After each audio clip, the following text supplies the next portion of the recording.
नमस्कार दोस्तों। तो स्वेद अध्याय की पहली वीडियो में हमने इसके इंट्रोडक्शन के बारे में देखा था कि स्वेद होता क्या है, क्यों कराना चाहिए। आज की इस वीडियो में हम पहले इसकी क्लासिफिकेशन देखेंगे। तो स्वेदन हम किस किस तरीके से करा सकते हैं। एक उष्ण विधि है ये, तो या तो उसको अग्नि के साथ स्वेदन करा सकते हैं या निरग्नि। तो जो अग्नि वाला स्वेदन विधि है उसमें 13 प्रकार की विधियों का वर्णन किया गया है और जो निरग्नि है उसमें 10 है। तो इसमें 13 प्रकार की विधियाँ कौन कौन सी हैं। संकरः प्रस्तरो नाड़ी परिशेको अवगाहनम जेन्ताको अश्मघ्नः कर्षुः कूटिकुम्भिकेव च कूपो हुलाकिति एते स्विद्यन्ति त्रयोदश तान् यथावत् प्रवक्ष्यामि सर्वान् एव अनुपूर्वशः। सबसे पहले है संकर, प्रस्तर, नाड़ी, परिशेक, अवगाहन, जेन्ताक, अश्मघ्न, कर्षु, कूटी, भू, कुंभी, कूप और हुलाक। ये 13 प्रकार की हमारे पास विधियाँ हो गई अग्नि। अब हम एक एक करके सबको पढ़ेंगे। तो सबसे पहले है हमारे पास संकर स्वेद की विधि। तो इसमें क्या करते हैं हम, वात कफ जन्य व्याधियों में क्रमशः पिंड स्वेद के 3 वर्ग बताए गए हैं। अब हम देखेंगे कि इसमें कौन कौन सी ड्रग्स आती हैं। पहले देख लेते हैं कि इसमें होता क्या है और उन द्रव्यों का क्या करना है। विधि पूर्वक निर्माण करना है, जो उसमें फॉर्मुलेशन बताई हुई है उसको बनाना है और उसको एक वस्त्र में रखना है और बिना वस्त्र में भी रख के उसको कर सकते हैं। और उससे क्या करना है, जब शरीर में हीट प्रोड्यूस हो जाए तब तक हमें स्वेदन कराना चाहिए। इसको संकर स्वेद कहते हैं।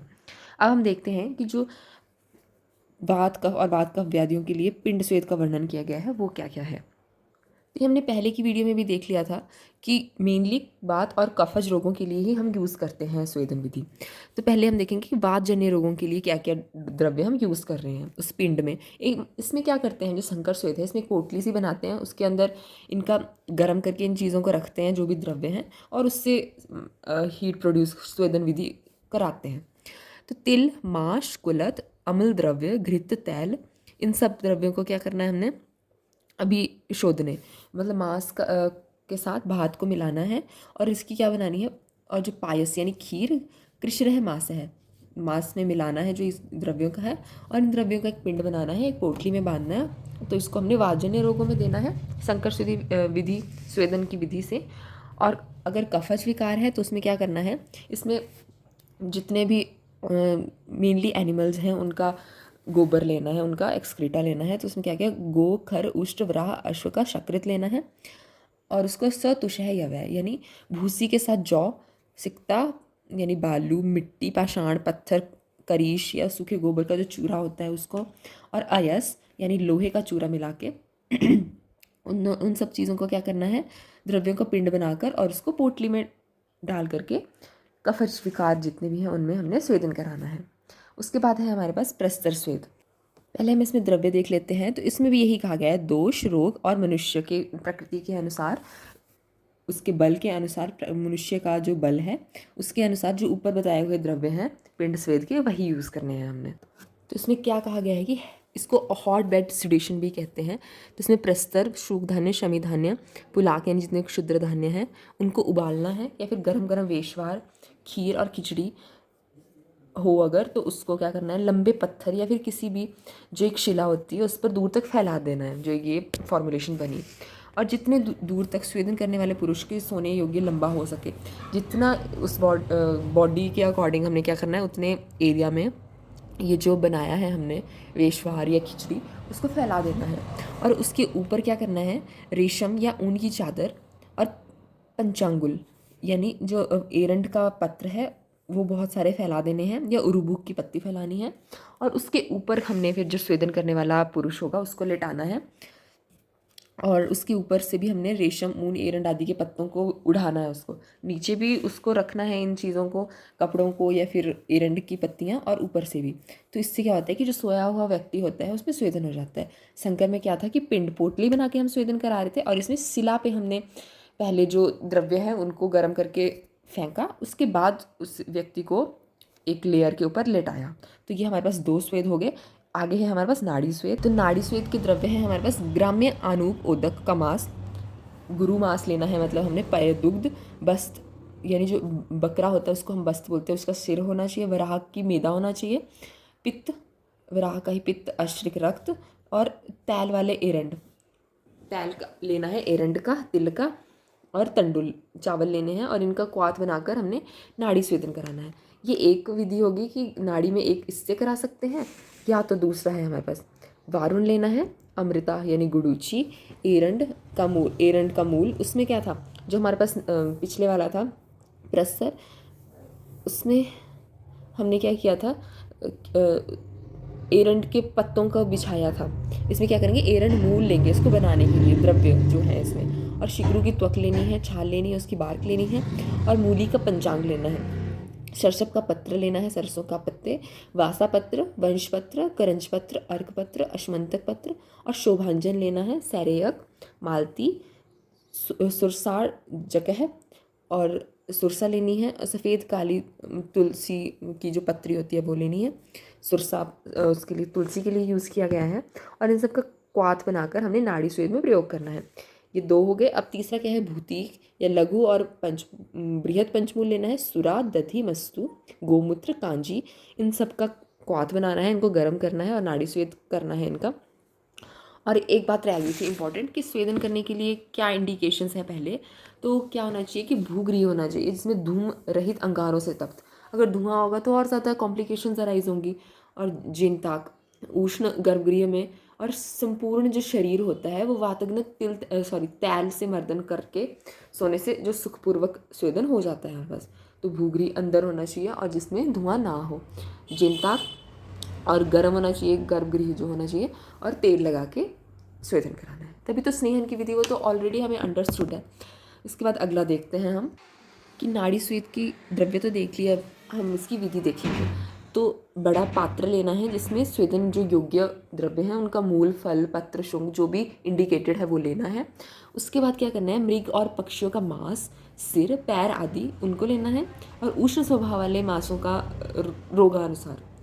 अब जिस जिस डिज़ीज़ में उनके दोषों की प्रबलता के अनुसार हमने उसके मांसों को लेना है, मांस लेना है किसी भी प्राणी का, और उसको कांजी, तैल, नमक मिलाकर मूत्र और दुग्ध आदि द्रव्य पदार्थों में मिला लेना है। पहले जितने भी इंडिकेटेड थे द्रव्य उनके पार्ट्स लेने हैं, फिर उसके बाद मांस लेना है, और वो मांस भी कैसा, उष्ण स्वभाव वाला होना चाहिए रोगानुसार, और उसको लिक्विड मीडियम में डाल देना है, कांजी, तैल, नमक वो मिलाकर, और मूत्र और दुग्ध आदि द्रव्य में मिला देना है। तो ये 3 स्टेजेस में ये चीज़ हो गई। फिर उसका क्वाथ बना देना है। क्वाथ बन जाए तो उससे क्या होगा कि जिनमें उस बड़े पात्र से भाप बाहर निकल ना जाए, और ऐसे क्वाथ बनाना है कि वो उसी में रहे। और उसके बाद क्या करना है, हमने नाड़ी स्वेद है, तो नाड़ी का क्या मतलब कि एक पाइप जैसी बनाएंगे हम, तो उसमें क्या करना है कि भाप तो बाहर नहीं जाना चाहिए। तो क्या करना है कि जो पात्र है, उस बड़ा एक जो हमने पात्र लिया हुआ है उसमें एक छेद करना है, और उसी छेद से सरकंडे का एक लकड़ी लेनी है, और उसके खोखले जो सींक या बांस की नली लेकर, या करर की पत्ती या मदार की पत्ती, उनको लेना है, और इनमें से किसी की भी बनाई हुई जो एक नली बनानी है, और वो कैसी हो, जैसे हाथी की सूंड होती है उस आकार की हमने एक नली बनानी है। इन चीज़ों की, सरकंडे की लकड़ी की या फिर बांस की नली जो भी हो अवेलेबल होगा, उसकी तरह उतार चढ़ाव होनी चाहिए, मतलब ऐसी कर्वी होनी चाहिए वो। और उस जो नली बनी है उसको जो पात्र में हमने जो बड़ा पात्र लिया हुआ था जिसमें क्वाथ बनाया है उसके छेद में लगा देना है, और ऐसे सील करना है कि वहाँ से लीक आउट ना हो जो उसका वाष्प है। और नली का एक मोटा भाग होगा और एक पतला भाग होगा। तो जो मोटा भाग होगा वो कहाँ लगेगा, जहाँ पे उसका छेद है पात्र में, वहाँ पे लगाना है। और जो पतला भाग होगा वो कहाँ करना है, जहाँ पे हमने बॉडी में स्वेदन कराना है वहाँ पे। और इसकी लंबाई डायमेंशंस देख लेते हैं अब हम। तो लंबाई कितनी होनी चाहिए, 3.5 हाथ होनी चाहिए इसकी लंबाई। चौड़ाई होनी चाहिए आधा व्याम, और मूल भाग के चारों तरफ का जो भाग है जो छिद्र पे लगा है वो कैसा होना चाहिए, व्याम के 1/4 भाग के बराबर। तो ये इसके डायमेंशंस हो गए मेनली। और आगे बोला गया है कि जो नली है उसका जो अंतिम भाग होना चाहिए वो व्याम के 8वें भाग के समान मोटा होना चाहिए। जो उसका जहाँ पे नली उसमें पात्र में लगाया था वो 1/4 होना चाहिए था, और जो नली का अंतिम भाग है जो मतला वाला है वो 1/8 होना चाहिए। और अगर बाई चांस उसमें कोई छेद रह जाते हैं उस नली में, तो उसको भी हमने ढकने की, सील करने की कोशिश करनी है एरंड जैसी जो भी पत्तियां हैं उनसे। और जो नली होती है, हमने पहले देखा था कि सूंड के जो हाथी होता है उसकी सूंड के आकार की होनी चाहिए, तो वो कैसी होती है, कर्वी सी होती है। तो हमारी नली भी 2-3 जगह से टेढ़ी होनी चाहिए, और ताकि डायरेक्ट जो प्रेशर से हमारे पास स्टीम है वो होना पड़े उस जगह पे जहाँ हमने स्वेदन कराना है।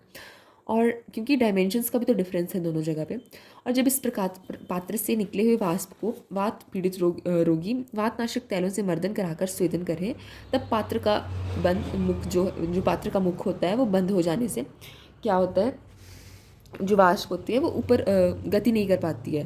तो इससे क्या होता है कि वो बीच में ही रुक जाती है। तो उससे क्या होता है, अब रुक रुक रुक के आ रही है तो उससे क्या होगा कि भयंकर वेग से आएगी एकदम से, या फिर कभी आएगी ही नहीं। तो उससे क्या होगा कि मतलब वो ठीक होती है, जैसे हमने पहले ही बोला था कि पहले रुक रुक के आएगी या फिर डायरेक्ट प्रेशर से नहीं आएगी। तो उससे क्या होगा कि नॉर्मली जो स्वेदन है वो होगा। उसके बाद है परिशेक स्वेद की विधि। तो पहले हम इसके ड्रग्स देख लेते हैं, फिर इसकी विधि देखते हैं। तो इसमें ड्रग्स वही हैं जो हमारी नाड़ी स्वेद में थी। तो इसका प्रोसीजर क्या है कि वातज रोगी हो कोई, या संसर्गज या सन्निपातज जिसमें वात की प्रधानता हो, ऐसे पुरुष को क्या करना चाहिए, जो परिशेक स्वेद है वो इंडिकेशन होनी चाहिए उसके लिए। और इसका प्रोसीजर क्या है कि पहले तो हमने वो करना है डिटरमाइन कि किस रोगी में किस कैसे देना है। तो उसके अकॉर्डिंग हमने तैलों से मर्दन कराना है और उसको हल्के कपड़े पहना देने हैं। फिर उसके बाद क्या करना है कि नाड़ी स्वेद में जितने भी बताए हुए ड्रग्स हैं हमारे पास, उसके मूल पत्र आदि जो भी हैं उनको गरम गरम उनका क्वाथ बना देना है और उसे कुंभी वर्षुल्लिका या प्रनाड़ी से भरकर विधिपूर्वक शरीर का स्वेदन कराना है। इसको परिशेक कहते हैं। सिंपल है, नाड़ी की तरह ही है। इसमें बस इंडिकेशंस बताई हुई हैं कि इसमें वातज संसर्गज या सन्निवातज होना चाहिए। और उसको किस में करना है, कुंभी में लेना है, वर्षुल्लिका या प्रनाड़ी में लेना है और स्वेदन कराना है। इसमें एक डिफरेंस होता है कि इसमें जो ड्रग्स हैं हमारे पास, जो क्वाथ बना है उसको सर्टेन हाइट पे और एक पर्टिकुलर ऑर्गन के लिए यूज़ करते हैं, तभी इसको परिशेक में ये इम्पॉर्टेंट है इसमें हमारे पास। अब अगला है हमारे पास अवगाह स्वेद। उसमें क्या होता है कि उसमें हमारे पास जो पूरी की पूरी बॉडी को या किसी ऑर्गन को सबमर्ज किया जाता है वाटर में, या फिर जो भी क्वाथ है हमारे पास। तो परिशेक और अवगाहन में यही मेनली डिफरेंस होता है। अब आगे हम देखते हैं उसके द्रव्य कौन कौन। इसमें भी यही कहा गया है कि क्रम से जितने भी वात कफज या वात कफ जन्य जितने भी रोग होते हैं उनमें, जैसे नाड़ी स्वेद में बताए हुए थे ड्रग्स, उन्हीं का प्रयोग करना है, उन्हीं का क्वाथ बनाना है और उसको बड़े पात्र में रख कर उसमें बैठने और अंगों को डुबाने से अवगाहन हो जाता है। अवगाहन मतलब डुबोना। और यह क्रिया दूध घृत तैल से भी की जाती है। तो ये सिंपल हो गया हमारे पास। और विधि में सेम ही चीज़ बोली गई है कि वातनाशक द्रव्यों के क्वाथ बनाना है जो नाड़ी स्वेद में मेंशन थे हमारे पास, या फिर कफनाशक द्रव्य। और और भी हो सकता है दुग्ध तैल घृत मांस रस गर्म जल के कोष्ठ में प्रवेश करा के स्वेदन कराने को अवगाह स्वेद कहते हैं। तो ये नॉर्मल हो गया हमारे पास। तो आज की वीडियो के लिए हम इतना ही रखेंगे और इसके जो नोट्स होंगे वो भी प्रोवाइडेड होंगे।